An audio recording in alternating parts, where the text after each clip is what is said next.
So మనం ఇందులో చూసుకున్నట్లయితే ఉద్యోగులకు 2 డిఏలు అని చెప్పుకుందాం కదా. సో ఇది ఏంటంటే వెంటనే అంటే ఇది డిఏ అమలుపరిచిన వెంటనే ఒకటి విడుదల చేసి, రెండోది ఏంటంటే ఒక 6 నెలల తర్వాత మరొకటి విడుదల చేయాలని రాష్ట్ర ముఖ్యమంత్రి సీఎం రేవంత్ రెడ్డి నిర్ణయించడం జరిగింది. సో ఈ డిఏల్లో ఏమేమి ఉన్నాయి, ఎటువంటి ప్రతిపాదనలు ఉన్నాయి అన్నది చూసుకుందాం. అయితే ఇందులో నెలకి 700 కోట్ల రూపాయలు చొప్పున బకాయిల చెల్లింపులు అయితే దిశగా ఉంది.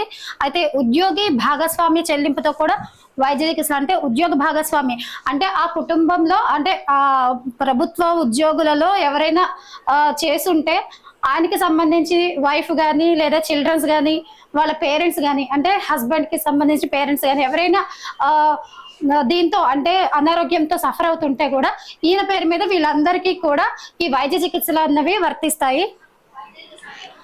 అలాగే మహిళా సంఘాల సభ్యులు మృతి చెందితే 10 లక్షల రూపాయల వరకు కూడా ఇస్తారని చెప్పి డిఏలో వెల్లడైంది.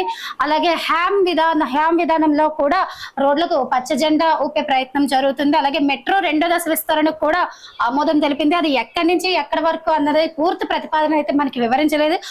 ఈ డిఏలో అంటే ఉద్యోగులకి 2 డిఏల్లో కూడా ఇదొకటి కూడా ఉంది. మెట్రో 2వ దశ విస్తరణకు కూడా ఆమోదం అయితే తెలిపింది.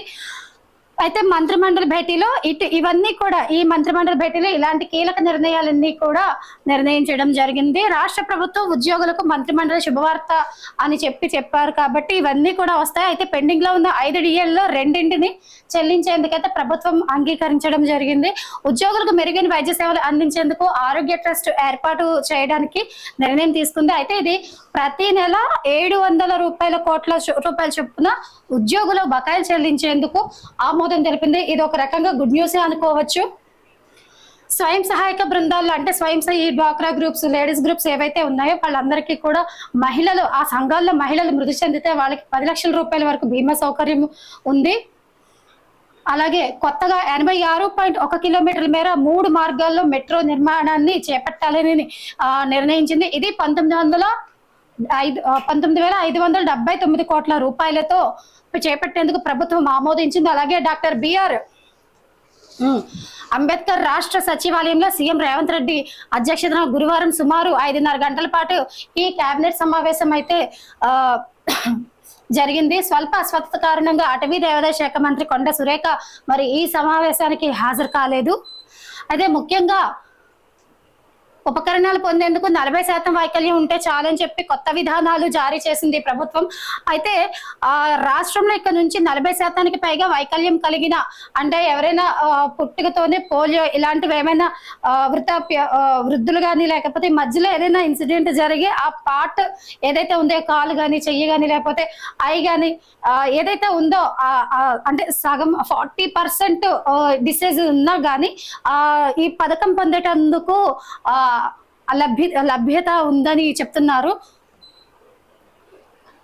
అర్హులను ఇలాంటి వాళ్ళు అర్హులని చెప్పి ప్రభుత్వం అయితే స్పష్టం చేస్తుంది. అయితే గతంలో 75% పైగా వైకల్యం ఉంటేనే అర్హులుగా ఉండేవారు. మరి ఈ నిబంధనలను సవరిస్తూ దివ్యాంగులు సంక్షేమ శాఖ కొత్త విధానాలను రూపొందించగా శిశు సంక్షేమ శాఖ కార్యదర్శి అనితా రామచంద్రన్ ఉత్తర్వులు అయితే ఈ విధంగా జారీ చేశారు. అయితే ఈ దివ్యాంగులకు మొబైల్ బిజినెస్, బ్యాటరీ ట్రైసైకిళ్లు, బ్యాటరీ ఆటోలు, హైబ్రిడ్ వీల్ చైర్లు, అలాగే ట్రైసైకిళ్లు, క్యాలిపర్స్, కృత్రిమ కాళ్ళు, వీల్ చైర్లు, చేతికర్రలు, బ్రైలీ పుస్తకాలు, కిట్లు, వినికిడి పరికరాలు, టీచింగ్ లెర్నింగ్ మెటీరియల్స్, అలాగే ఎంసీఆర్ చెప్పులను అందించేందుకు ప్రభుత్వం అయితే నిర్ణయించడం జరిగింది.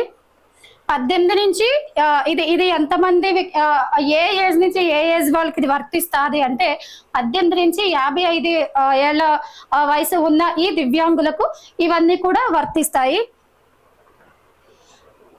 అయితే ఇందులో కొంతమంది డిగ్రీ అంటే పోస్ట్ గ్రాడ్యుయేట్ చదువుకున్న వాళ్ళు కూడా ఉన్నారు. మరి అలా పోస్ట్ గ్రాడ్యుయేట్ చదువుకున్న తత్సమాన కోర్సు చదువుతున్న వారు కూడా నిరుద్యోగ దివ్యాంగులకు మోటార్ వాహనాలను అయితే అందించనుంది ప్రభుత్వం.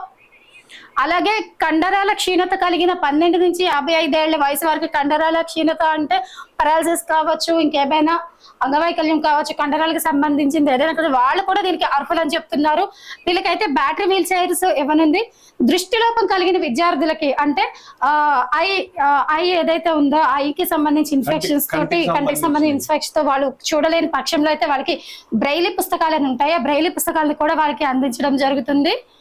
అలాగే ట్యాబ్లు, ల్యాప్టాప్లు, స్మార్ట్ ఫోన్స్ కూడా అందిస్తుంది. వీటిని పొందేందుకు సదరం ధృవీకరణ పత్రాలు, గుర్తుపెట్టుకోండి, సదరం ధృవీకరణ పత్రాలు అయితే కంపల్సరీ కావాలి.